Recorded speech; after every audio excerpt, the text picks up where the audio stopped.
कल हमने बता दिए थे समाजवाद को कितने वर्गों में बांटा जा सकता है। कितने वर्गों में बांटा गया है, तो ये 2 वर्गों में बांटा गया है। आज उसी टॉपिक पर आगे बढ़ते हैं। समाजवाद एवं साम्यवाद क्या है, ये बता दिए थे। समाजवाद को कितने वर्गों में बांटा गया था, इस पर कुछ चर्चा किए थे। आज है रॉबर्ट ओवेन का संक्षिप्त विवरण दें। रॉबर्ट ओवेन क्या था, वो समाज के प्रति कितना भूमिका निभाया था, इसी के बारे में चर्चा करना। कह रहा है रॉबर्ट ओवेन इंग्लैंड में समाजवाद के जनक माना जाए। जो इंग्लैंड में समाजवाद का जनक रॉबर्ट ओवेन को माना जाता है, क्योंकि वो औद्योगिक क्रांति में जब श्रमिक वर्ग के लोगों को काफ़ी शोषण हो रहा था, तो रॉबर्ट ओवेन को इस बात को रहा नहीं गया। रॉबर्ट ओवेन स्वयं एक औद्योगिकपति थे। वो ब्रिटेन के स्कॉटलैंड में एक न्यू लुनार्क नामक स्थान पर फैक्ट्री की स्थापना किया था। लुनार्क नामक स्थान पर एक फैक्ट्री की स्थापना किया था, और इस फैक्ट्री में रॉबर्ट ओवेन ने श्रमिक को उचित मजदूरी दिया था। इस फैक्ट्री में जितना भी कार्यरत मजदूर थे, उसे उचित मजदूरी दिया गया था, उचित भोजन दिया गया था, सही आवास दिया गया था। लेकिन औद्योगिक क्रांति के समय, उस समय जो मजदूरों को जो श्रम किया करवा रहा था, मजदूरों को जो मेहनताना थी, वो काफ़ी कम थी। लेकिन इस समय जो रॉबर्ट ओवेन था, वो उसे उचित मेहनताना भी दे रहा था, और उसके काम में मजदूरी का समय सीमा था, वो भी कम कर दिया था। रॉबर्ट ओवेन पूंजी और श्रम के बीच एक संबंध को निराकार करने का प्रयास कर रहा था, लेकिन वो इस संबंध को निराकरण करने में असफल रह गए। लेकिन इसी के सबक से कार्ल मार्क्स रॉबर्ट ओवेन के विफलता का सबक सीखा, और कार्ल मार्क्स ने उन्हीं के सिद्धांतों पर आगे चले। अब कार्ल मार्क्स के बारे में पढ़ेंगे। कार्ल मार्क्स का जन्म 5 मई 1818 ईस्वी में जर्मनी के राइन प्रांत के टियर नामक स्थान पर हुआ था। राइन प्रांत में हुआ था। कार्ल मार्क्स का जन्म 5 मई 1818 ईस्वी को जर्मनी के राइन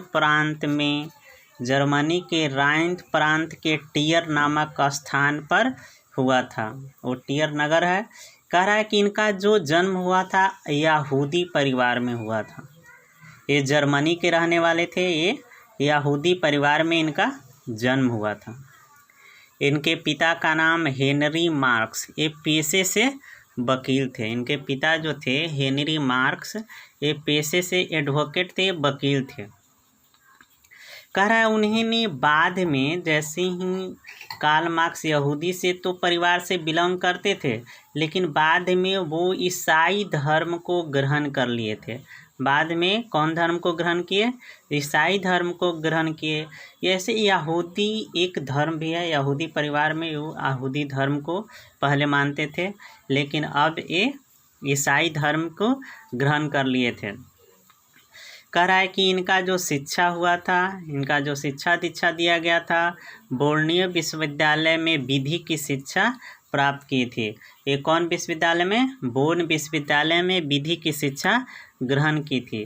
कह रहा है कि परंतु 1836 ईस्वी में शिक्षा ग्रहण करने के बाद वो 1836 ईस्वी में बर्लिन विश्वविद्यालय में आए और अपने जीवन का एक नया मोड़ लिया।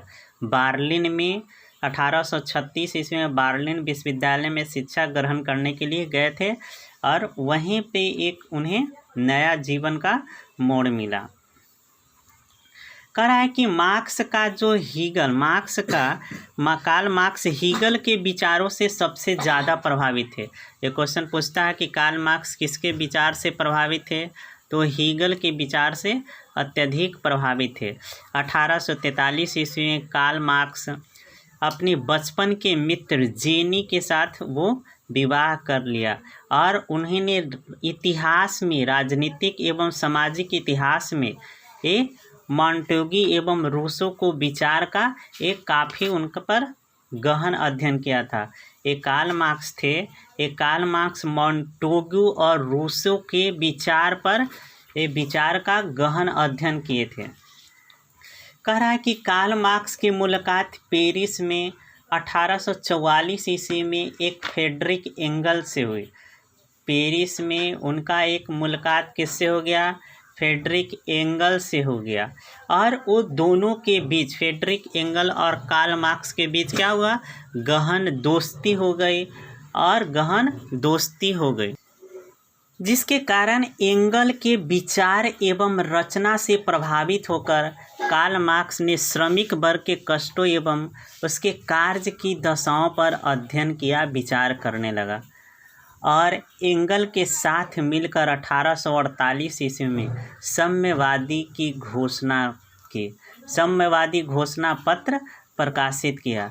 कब किया साम्यवादी घोषणा पत्र प्रकाशित? तो 1848 ईस्वी में एंगल के साथ मिलकर साम्यवादी घोषणा पत्र प्रकाशित किया, जिसे आधुनिक समाजवाद का जनक भी कहा जाता है। आज आधुनिक समाजवाद का जनक किसे कहते हैं? तो ये कार्ल मार्क्स के कहते हैं। कह रहा है कि जिसे आधुनिक समाजवाद का जनक भी कहते हैं। कह रहा उपयुक्त घोषणा पत्र में कार्ल मार्क्स ने अपने आर्थिक, सामाजिक और राजनीतिक विचारों को स्पष्ट रूप से व्यक्त किया। अब स्पष्ट रूप से जो व्यक्त किया, कह रहा है कि उपयुक्त घोषणा में कार्ल मार्क्स ने अपनी आर्थिक, सामाजिक और राजनीतिक विचारों को स्पष्ट रूप से व्यक्त किया। कार्ल मार्क्स विश्व के उन गिने चुने चिंतकों में से एक थे जिन्हें इतिहास की धारा में व्यापक रूप से प्रभावित किया। कार्ल मार्क्स ने एक अपनी पुस्तक लिखी थी, उस पुस्तक का नाम था दास कैपिटल। कार्ल मार्क्स का एक पुस्तक था, उस पुस्तक का नाम क्या था? Das Kapital. यह 1867 ईस्वी में इसकी प्रकाशित हुआ था। 1867 ईस्वी में इस पुस्तक की रचना किया था। ये जो पुस्तक है, इसे आधुनिक, इस पुस्तक में समाजवादियों को बाइबिल के नाम से जाना जाता है। ये जो पुस्तक है, ये समाजवादियों का बाइबिल के नाम से भी जाना जाता है। अगले टॉपिक में हम लोग पढ़ेंगे कार्ल मार्क्स के सिद्धांत, इसके बारे में डिटेल से अध्ययन करेंगे। Thank you.